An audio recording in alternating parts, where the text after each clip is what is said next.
Hi, thanks for joining me. I just want to talk a little bit about meaning making in children and the difference between meaning making and behavior modification. So most of the time, our interventions as parents and our interventions in the schools have been largely devoted to behavior modification modalities, and this in turn can create results that are somewhat motivating and temporary, but sometimes it lacks the deeper process of discovering meaning making in children.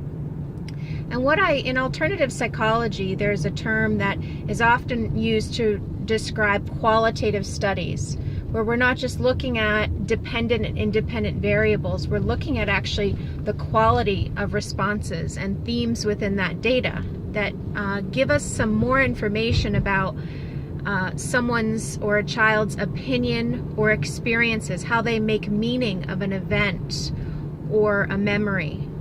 For example, my research in pro-social moral reasoning, I'm setting out to discover how children make meaning of these experiences where they're asked to share resources that they might not have plenty of. How are they acting on behalf of others?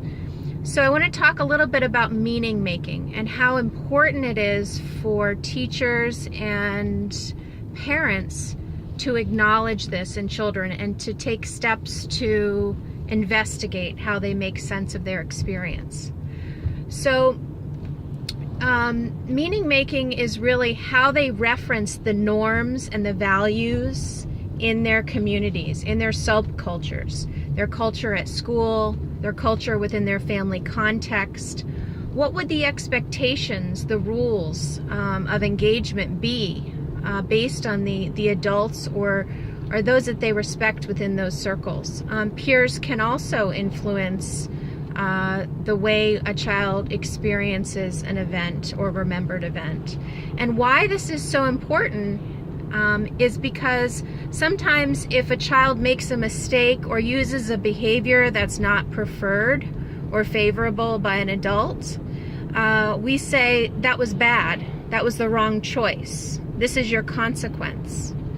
Instead of saying, well, how did you arrive at that choice? What were you thinking at the time? Tell me more about that.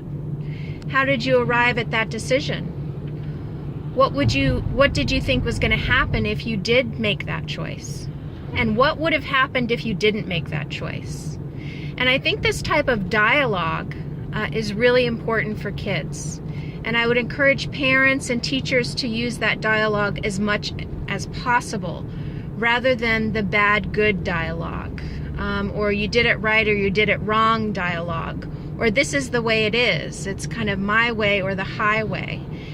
Because what we're doing is we're not teaching children to go through that process, that evaluative process that they need in life. No matter what situation they arrive on, they're going to need some type of compass, if you will, some moral compass to make decisions that have already weighed the pros and cons of that decision. And I really encourage teachers and parents to think about their approach when it comes to behavior from more of a discovering meaning-making approach. And I'll talk next time a little bit more about what type of conversation style or interviewing style you can use to help elicit how these kids are making meaning of these experiences.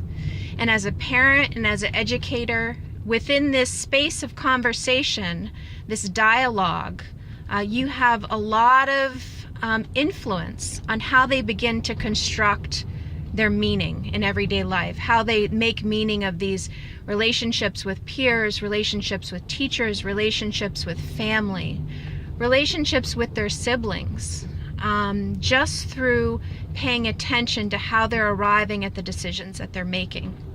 And this takes time, and this is a process. And sometimes I imagine that I am more of a investigator type, and I'm asking leading questions of the child to help take me down that kind of rabbit hole of where they came from and what their thinking was during that process. And then I can deliberately and artfully guide them to maybe understanding it from a different perspective, not in a judgmental way, but in a way that creates a different lens and different insight for them. And if they walk away from that conversation understanding a different perspective and a different lens, I consider it mission accomplished. And it is the first step to helping them scaffold and organize their thinking that is more thoughtful and perhaps more moral in the end. So this meaning-making process is a branch of alternative psychology. It is based in research. It's a conceptual framework. And I'm going to be talking a little bit more about, as parents and teachers, how we can help them understand their meaning-making process and how to hone it in so it's well thought out and considers all parties involved, including their own personal outcomes. So thanks for listening, and once again, next time I'll talk more about an approach to facilitating those conversations with kids. Thanks so much. Bye.